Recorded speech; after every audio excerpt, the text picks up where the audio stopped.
हम मीनू झा उपस्थित छी एकटा जितिया पावनीक गीत लऽ के। गीत के रचनाकार आदरणीय श्री मणिकांत झा जी छथिन, संग दऽ रहलिए श्रीमती माला झा। धन्यवाद। जय मिथिला, जय मैथिली। गे बहिना हमहु करबै जितिया पर्व महान गे, सुनलहु बड़ गुणगान गे ना। गे बहिना हमहु करबै जितिया पर्व महान गे, सुनलहु बड़ गुणगान गे ना।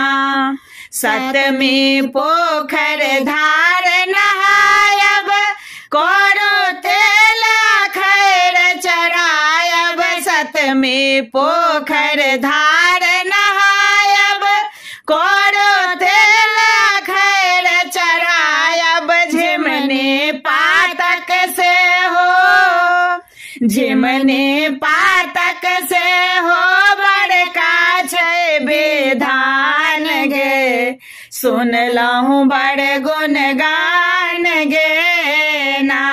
गे बहिना हमहु करबै जितिया पर्व महान गे, सुनलहु बड़ गुणगान गे ना।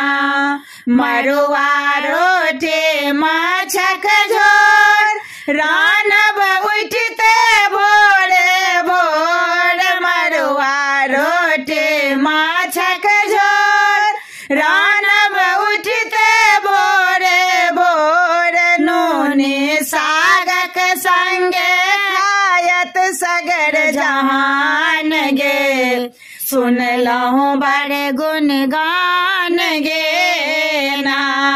नूनी सागक संगे खायब सगर जहान गे, सुनलहु बड़ गुणगान गे ना।